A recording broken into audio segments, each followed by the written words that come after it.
Para encerrar o vídeo, nós vamos fazer uma breve demonstração bem simples do Teorema de Arquimedes.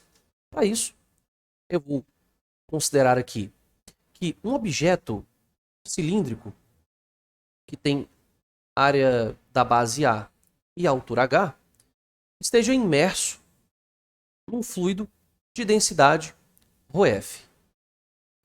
Sabemos que se inserirmos um objeto dentro de um fluido e esse sistema estiver em equilíbrio hidrostático, o que eu observo é que ele sofrerá forças que sejam normais, ou seja, que formem um ângulo de 90 graus com a sua superfície.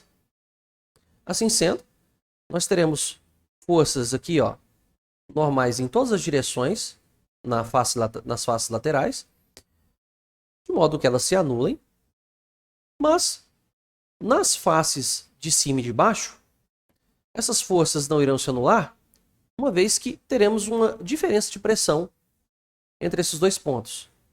Então, eu teria aqui nessa face de cima o fluido exercendo uma força normal a esta área, que vale F1,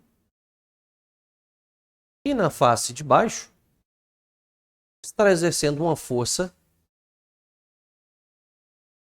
F2. Em termos da pressão, dizemos que nesta face é exercida então uma pressão P1 e nesta face uma pressão P2. Pelo Teorema de Estevam, essa diferença de pressão é diretamente proporcional à diferença de altura, ou seja, P2 menos P1 é a densidade do fluido vezes a aceleração da gravidade vezes a altura entre esses dois pontos. Escrevendo essas pressões em termos das forças e da área, nós teremos que P2 é F2 sobre A menos F1 sobre A. Tudo isso igual a ρf GH. Posso isolar estas forças aqui. Ficaremos com F2 menos F1. Como os A são iguais para as duas faces, eu posso passar multiplicando. E eu terei aqui ρf G A vezes H. O lado esquerdo dessa equação nos diz que sobre este corpo aqui há uma força resultante que é dada pela diferença dessas duas forças que estão agindo na mesma direção, só que em sentidos opostos. Eu chamarei esta força resultante de E, que denota a palavra de empuxo, né? Vou chamá-la de empuxo.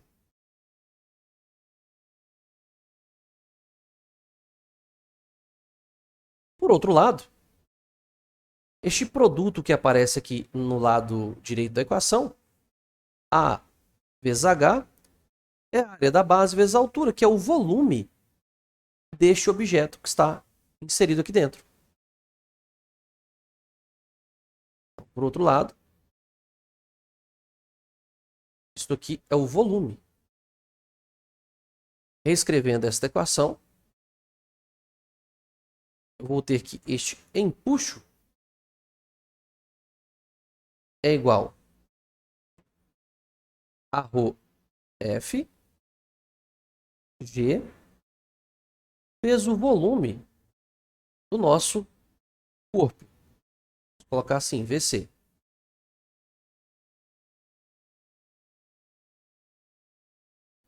Olha, mas sabemos que se este corpo está, na nossa suposição, totalmente inserido dentro deste fluido, ele vai provocar um deslocamento de fluido que é igual ao seu próprio volume, uma vez que dois corpos não podem ocupar o mesmo espaço. Então, para que ele possa ocupar esse espaço aqui dentro, ele tem que deslocar uma quantidade de fluido igual ao seu volume. Isso quer dizer que o volume do corpo é igual ao volume do fluido deslocado. Assim, o empuxo pode ser escrito como o ρ do fluido vezes G vezes o volume do fluido.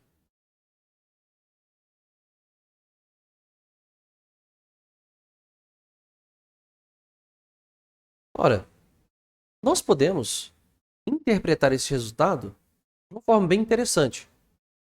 Notemos que este produto que aparece nesta equação do empuxo é o ρ do fluido, a densidade do fluido, vezes o volume do fluido que foi deslocado pelo corpo.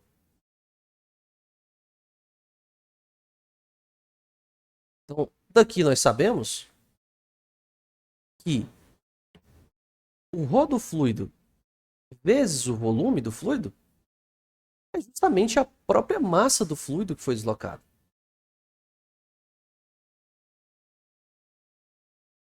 Assim sendo, eu posso escrever o empuxo como sendo a massa do fluido deslocado pelo corpo vezes a gravidade. Então, eu percebo que a massa vezes a gravidade é justamente o peso do fluido deslocado. Vou colocar assim.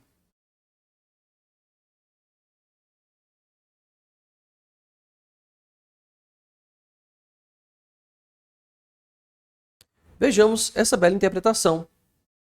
Essa interpretação que eu acabei de dar é justamente o teorema de Arquimedes.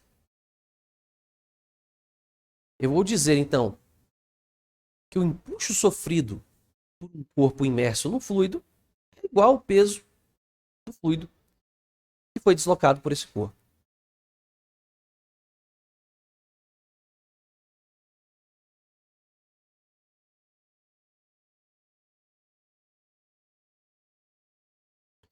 O empuxo, ele é um vetor. E é claro, nós precisamos de dar a direção e o sentido desse vetor. Por essa análise, vemos que estas forças são verticais. Logo, o empuxo é uma força vertical. Mas como a pressão exercida no fundo é maior do que na de cima, esse equilíbrio acaba dizendo que a força 2 é maior que a força 1. Logo, esta força é vertical para cima.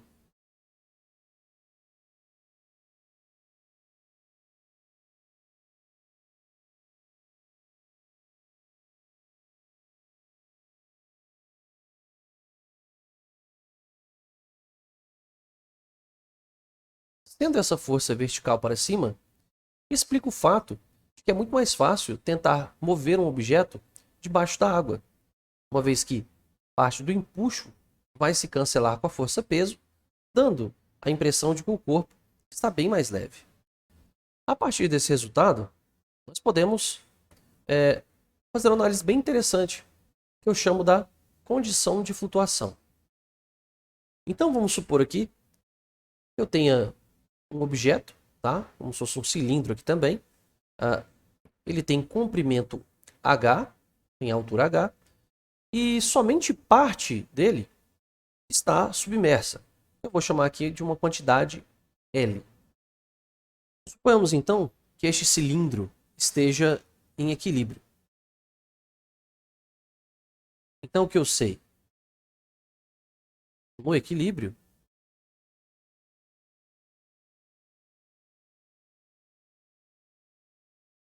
a resultante das forças, né, que agem em qualquer direção são nulas. Neste caso, nós veremos aqui que o empuxo vai se igualar à força-peso. Então, o empuxo é igual ao peso. Escrevendo as equações para o empuxo é a massa de fluido deslocada vezes a gravidade, a aceleração da gravidade, né? E aqui a massa do corpo vezes a aceleração da gravidade. Aqui eu posso cancelar os Gs. Agora eu posso expressar essas massas em termos da geometria do problema, né? Colocando então em termos também das densidades. A massa do fluido deslocado é o quê? É o ρ do fluido vezes o volume do fluido deslocado. E aqui, o ρ do corpo vezes o volume do corpo. Supondo este corpo sendo um cilindro reto aí perfeito, tem área A na base, nas tampinhas, né? Então vai ficar ρf igual ao volume do fluido deslocado, ou seja, o volume do fluido deslocado é somente essa parte que está aqui, né? Envolvendo o comprimento L. Então é A vezes L. Enquanto neste lado de cá, teremos o ρ do corpo, A vezes a altura de todo o corpo, que é H.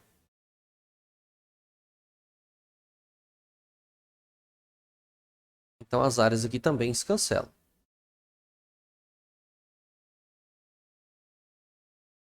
Logo, posso perceber aqui, ó, colocando-se em termos das razões, colocar aqui o ρ do fluido sobre o ρ do corpo é igual a H sobre o comprimento L, que está imerso. Ora, obviamente, né, a altura desse cilindro é maior do que a parte que está imersa. Logo, esta razão vai dar maior que 1. Assim sendo, ρf sobre ρc